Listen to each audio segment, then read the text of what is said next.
Hello students, I welcome you in the new video of social science.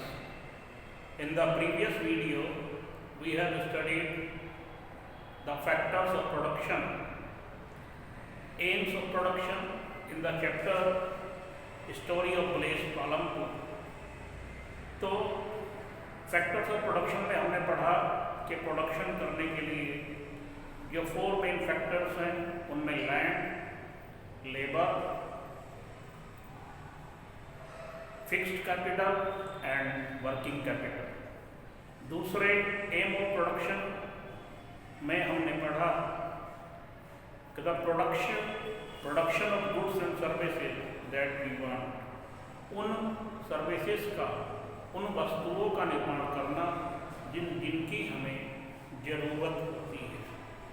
Now in this video we will discuss about the green revolution. Green revolution, इसको हिंदी में हरित क्रांति कहते हैं। 1960s में और 70s में ये ग्रीन रिवॉल्यूशन शुरू हुआ था। ग्रीन रिवॉल्यूशन का मुख्य उद्देश्य था increase the food production, increase of food production,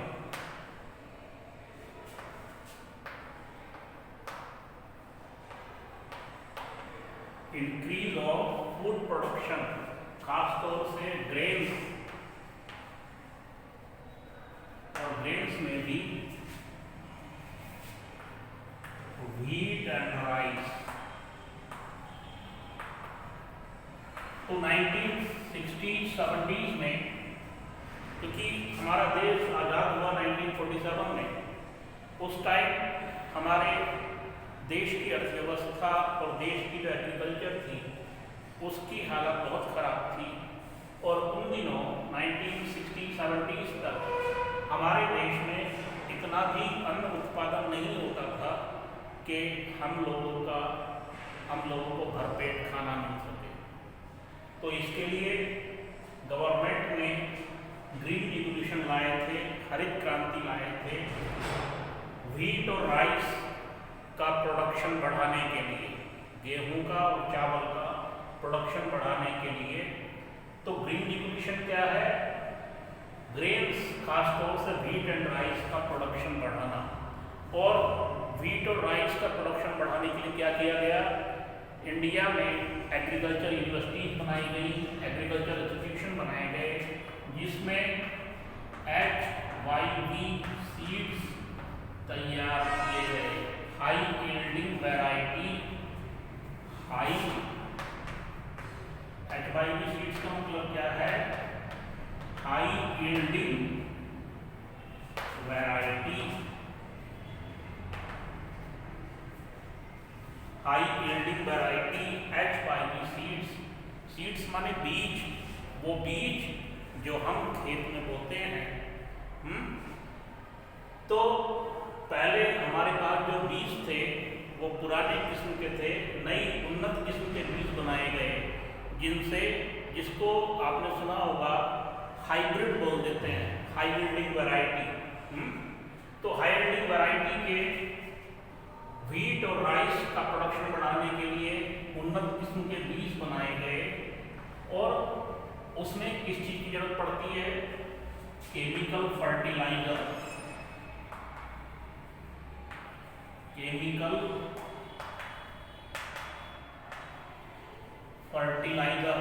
fertiliser क्या होता है? वो जो हम खाद लेकर के आते हैं मार्केट से, इफ्को, डाया, यूरिया, ये क्या है? Chemical fertilizer. ये केमिकल फर्टिलाइजर हैं जिनको HYV सीड्स की बहुत ज़्यादा जरूरत पड़ती है। और HYV सीड्स के अलावा इरिगेशन मीन्स सिंचाई, फसल को पानी लगाना। तो इसमें ट्यूबवेल और नहरें और जो दूसरे इरिगेशन की फैसिलिटी हो सकती थी वो डेवलप की गई। तो ग्रीन रिवॉल्यूशन का मुख्य उद्देश्य था अनाज का उत्पादन बढ़ाना। अनाज का उत्पादन मेनली चावल और गेहूँ, उसके लिए उसमें HYP सीड्स का इस्तेमाल किया गया, हाई यील्डिंग वैरायटी का, केमिकल फर्टिलाइजर यूज किए गए, इरिगेशन किया गया, फसल को पानी देने की व्यवस्था की गई, जिसके बाद देश में फसल अनाज का उत्पादन बढ़ा। तो हरित क्रांति का मुख्य उद्देश्य था देश के अंदर अनाज का उत्पादन बढ़ाना। ठीक है, अब इसमें आता है मल्टीपल क्रॉपिंग।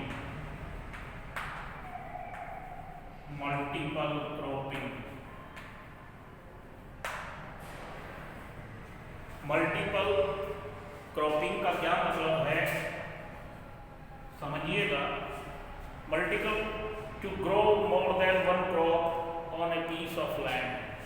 एक ही जमीन में एक साल के अंदर एक से ज़्यादा फसल उगाना, यानी कि 2 या 3 फसलें एक ही जमीन में एक ही खेत में उगा लेना, तो वो कहलाता है मल्टीपल क्रॉपिंग। एक साल के अंदर 2 या 3 फसलें एक ही खेत में सेम कल्टीवेटेड लैंड में उगा लेना, वो होता है मल्टीपल क्रॉपिंग। अब ये जो सीजन है क्रॉपिंग के, क्योंकि एक साल के अंदर 2 या 3 फसलें उगाई जा रही हैं, तो जो क्रॉपिंग सीजन है उसको डिवाइड किया मेनली 2, वैसे तो 3 होते हैं लेकिन आज के सिलेबस में अभी 2 ही है, तो मैं वही पढ़ा रहा हूँ, रबी एंड खरीफ। तो जो मेन फसलें हैं उसको डिवाइड किया गया रबी एंड खरीफ में। रबी खरीफ, रबी क्रॉप्स क्या होते हैं? रबी क्रॉप्स में फसल बोई जाती है विंटर सीजन में।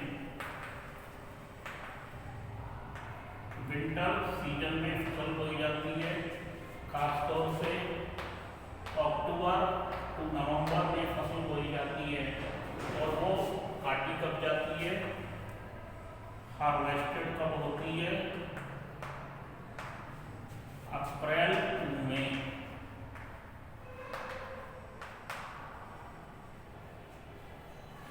विंटर सीजन में होता है ये रबी क्रॉप्स, अक्टूबर नवंबर में बोई जाती है और अप्रैल मई में काट ली जाती है। और इसकी जो मेन क्रॉप है रबी की, वो है वीट के अलावा ग्रैम, चना जो होता है, और ऑयल सीड्स माने वो दाने जिनसे तेल निकलता है, मीन्स सरसों, लाही, लैटा, अलसी, ये सब क्या है? Oil seeds. ठीक है, तो फर्स्ट क्रॉपिंग सीजन जो है वो है रबी। ये विंटर सीजन में बोया जाता है, अक्टूबर नवंबर में बोया जाता है गेहूं, चना, ठीक है, और अप्रैल से मई में काट लिया जाता है। इसकी मुख्य फसल जो होती है वो व्हीट होती है, ग्रैम होती है और ऑयल सीड्स। दूसरी जो होती है वो होती है खरीफ। इंडिया में ये तब बोई जाती है जब मानसून आता है, it means July August, mainly June July. तो ये जून से जुलाई के बीच में बोई जाती है, जून टू जुलाई, और इसको काटा जाता है हार्वेस्ट का मतलब होता है फसल कटाई। जो फसल बोई है उसको काटेंगे तो वो कहलाता है हार्वेस्ट। तो हार्वेस्ट कब होती है? अक्टूबर टू नवंबर। और इसकी जो मेन क्रॉप होती है वो होती है राइस, चावल को पैडी भी कह देते हैं। तो जो खरीफ क्रॉप है वो मानसून मानसून जब आता है इंडिया में तब बोई जाती है, क्योंकि इसको पानी की ज़्यादा ज़रूरत होती है, ज़्यादा टेम्परेचर की ज़रूरत होती है।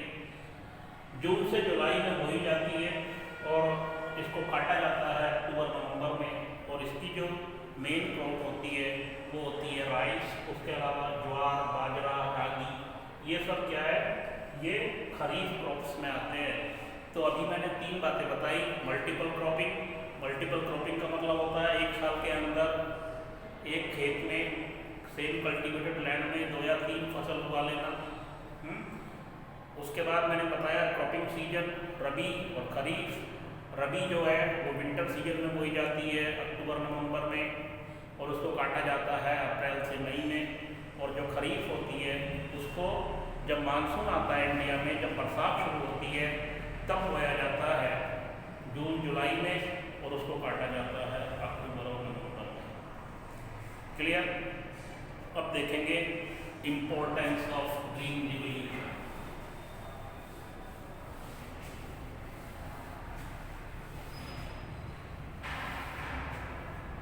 Importance of green revolution.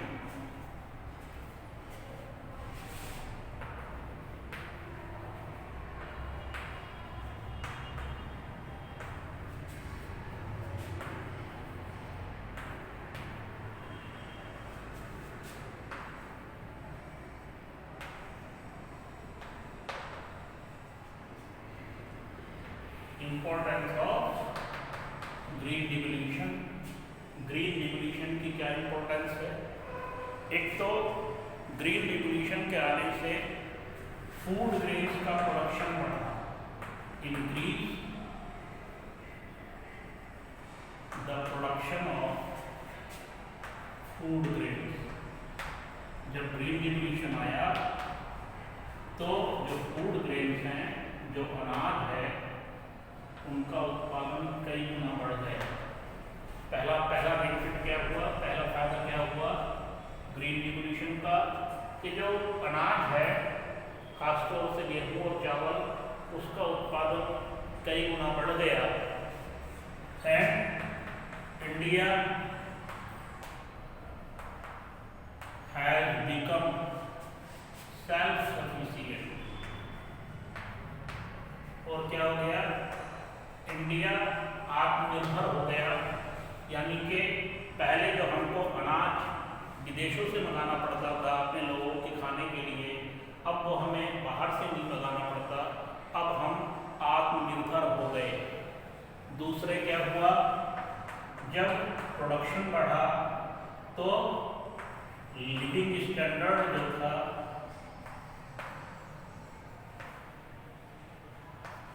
Living standard of farmer increase. Farmer का जो लिविंग स्टैंडर्ड है, जो जीवन स्तर है, वो इम्प्रूव हुआ। फार्मर किसान का जो जीवन है, वो किसान खुशहाल हुआ उसकी, क्योंकि जब एक ही खेत में उतनी ही कल्टीवेटेड लैंड में प्रोडक्शन बढ़ गया। पहले टाइम में अगर मैं धान की बात करूं, चावल की बात करूं, तो 1 बीघा जमीन में 1 कुंटल चावल, 1.5 कुंटल चावल 1 बीघा जमीन में निकलता था। आज 5 से 6 कुंटल निकलता है।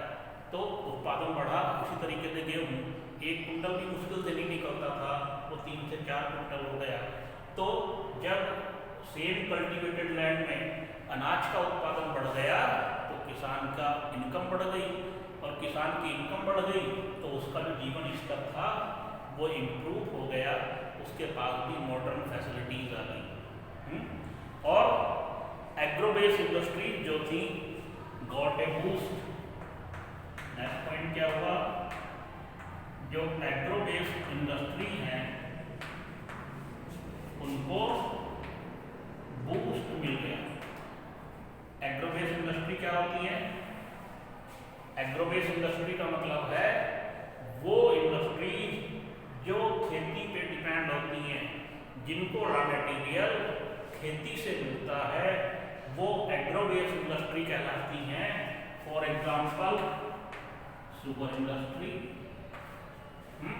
जो शुगर इंडस्ट्री है उसका रॉ मटेरियल क्या है? शुगर केन, गन्ना बनना, तो शुगर इंडस्ट्री बढ़ी, कॉटन टेक्सटाइल इंडस्ट्री बढ़ी और जूट इंडस्ट्री, ठीक है। तो ये सब क्या हुआ, जो एग्रो बेस्ड इंडस्ट्री थी उसको बूस्ट मिला, वो डेवलप हुई, जिससे इंडिया में इंडस्ट्रीज भी डेवलप हुई। इस तरीके से ग्रीन रिवोल्यूशन के आने के बाद अनाज उत्पादन में बढ़ोतरी हुई, इंडिया आत्मनिर्भर बन गए। हम लोग पहले विदेशों से अन्न मंगाते थे, अब अपने देश में उगाने लगे। और जब सेम कल्टीवेटेड लैंड में उत्पादन कई गुना बढ़ गया तो किसान का जो लिविंग स्टैंडर्ड था, किसान का जो जीवन स्तर था वो सुधरा। और इंडिया के अंदर जो एग्रो बेस्ड इंडस्ट्री थी, जैसे शुगर इंडस्ट्री, कॉटन इंडस्ट्री और जूट इंडस्ट्री, उनको बूस्टर मिला, इंडस्ट्री भी ग्रो हुई। इस तरीके से देश के डेवलपमेंट में, देश के विकास में इस ग्रीन रिवोल्यूशन ने मेन रोल प्ले किया। Remaining part of this chapter in the next video. Thank you.